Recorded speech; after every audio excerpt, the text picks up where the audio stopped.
So Star Wars starts with 2 droids, C-3PO and R2-D2. 3PO, and I know I have an R2 somewhere.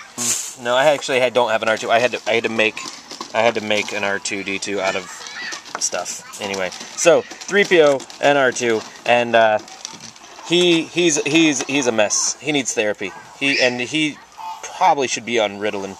Anyway, we like him a lot more than we like him, but you kind of gotta take him with him because nobody knows what he's saying, because apparently they had not invented Google Translate yet.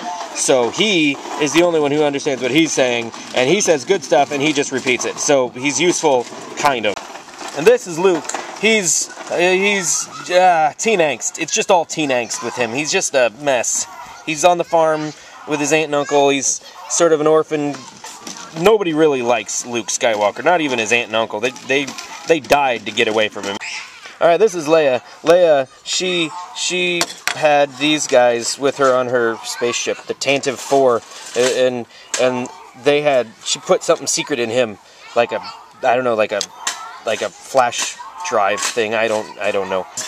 They somehow go to him, because if you want to save the galaxy, teen angst does the trick every time. This is Obi-Wan, and to be fair, when these guys found this guy, they were looking for this guy. You see how they could get confused? The lightsabers. See? Yeah, anyway. Okay, so anyway, he's like a superhero guy, and they need his help because she told them to. She's like, "You're my only hope!" I should mention that she's not actually with them right now. She's been captured by Darth Vader, and I don't have a Darth Vader in my daycare toys, so this is our Darth Vader now. The Wicked Witch of the West is Darth Vader now. So this one person. Seriously, okay, we're just gonna go with he, because what do we know? We don't know what's under there. Anyway, so he captured her, and she sent him to find him. Him, and instead he found him, and he complained the whole time.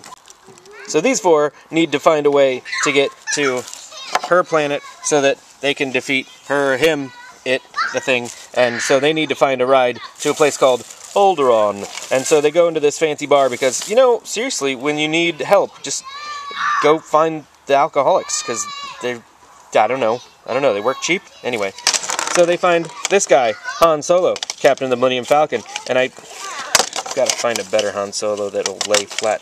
Anyway, oh, here's one. Hi, Han Solo.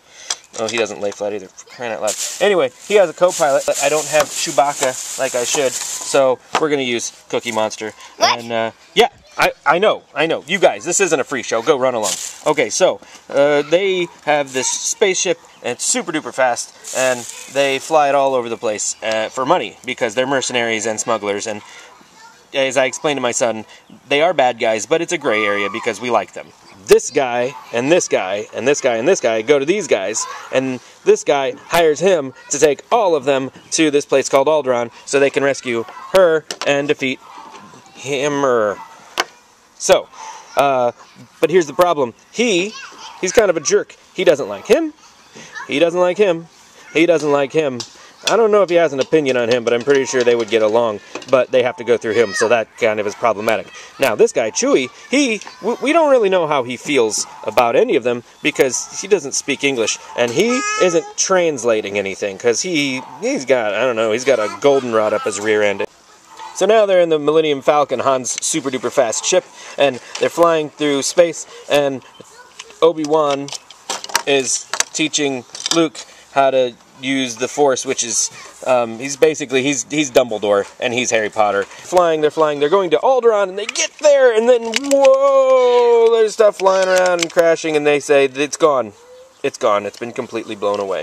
And he says, what do you mean? That couldn't happen. Well, guess what? The Empire, the bad guys, this guy, and another guy, the Emperor, who doesn't really come into this one, they blew up the planet.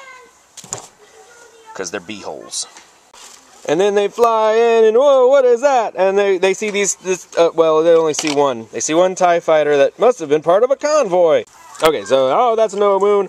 That's a space station. And he says, ah, wow, holy cannolis. And then they start getting pulled in by a tractor beam. And it's short for attractor. Maybe retract? I don't think it has anything to do with actual tractors. Although Luke was a farm, he calls him a farm boy. Maybe that's the connection. So, I don't know. Anyway, so, oh no, they're going to get trapped, they're going to get taken on, and Han Solo's like, they're not going to take me without a fight! And Obi-Wan says, there are alternatives to fighting, and then, I don't know, they have a conversation, and they end up hiding under the floor. So, they get on the Death Star, well, they're under the floor, on the Millennium Falcon, and, nope, yep, no, he was dead. He's there, they're all hiding, and they jump out, and they beat up some stormtroopers, these guys, and put on their costumes, and they somehow slip into a basically super secure military base by just acting dumb. And then they go in, they find her, and Luke comes in and he says, I'm Luke Skywalker, I'm here to rescue you! They escape, and they meet, and he doesn't like her, because she's bossy. And she doesn't like him because he doesn't get bossed. And we don't know how he feels about anybody because he won't translate for anybody because he's a jerk. And he bumps into her. And then she says, oh, last we meet again. And then she hits him with her broom. And then he disappears. He dies. But it's a PG movie and they can't show people getting cut in half by lasers.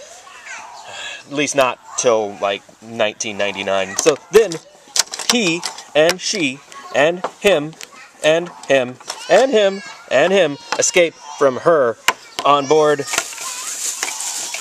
this. And then she says, they're tracking us, that's the only way, whatever. Oh, in the meantime, they had to blow up a couple of these. So that was pretty cool. Anyway, and she says, that's the only explanation for the ease of our escape. And he says, you call that easy? And then, turns out, yes, they were being tracked. So, the death ball, the big death ball, follows them, because it's a spaceship too. It's a spaceship too. It follows them to Yavin 4, which is it's like a moon around a planet, and it actually looks quite nice. I think it may have been terraformed, because it's like a nice jungle paradise. Lots of old temples and things, and tourist type stuff like the Aztecs and the Mayans. And it's basically Machu Picchu, but with lasers.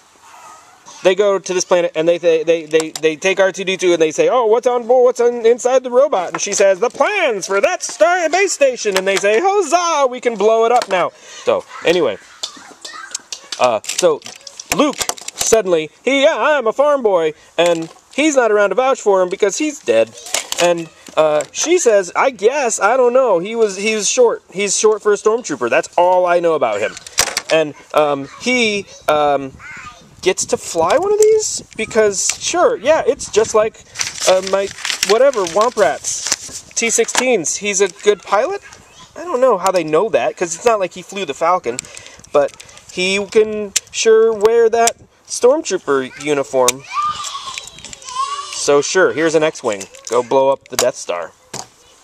And this thing isn't here because Han is like, I'm taking my money and I'm leaving. I gotta go pay off Jabba the Hutt before he freezes me in carbonite or something crazy. Why would he do that? That's insane! Darth Vader is flying one of these, and Luke is flying one of these, and he's like, whoa, hold the phone. Something feels funny up in my guts because I feel a disturbance in the Force. You were interrupting a very, very important part of the story. The Force is telling me, this one is strong in the Force. That means he's got lots of magical powers.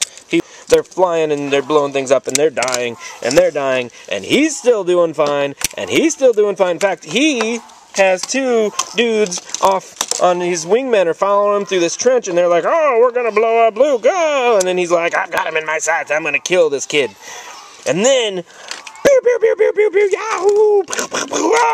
And he doesn't blow him up, he shoots him, and he spins off the trench wall and nicks his wing, and he's blah! And so his X-Wing, his TIE fighter is like blah, rolling through space, and he's like wahoo, and he's like cookie, and then he's like all right, and he's take the shot, kid. he pew, pew, pew, pew, pew, pew, pew, and then the Death Star blows up. So, anyway, they blew up the Death Star. Vader gets away, survives because his ship spun out of the thing. Anyway, a bunch of bad guys died, but not all the bad guys. There's lots more bad guys. And then she gives Luke and...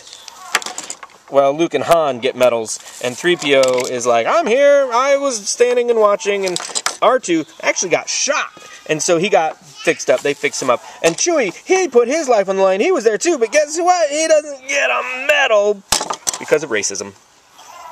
And that's the end of Star Wars: A New Hope.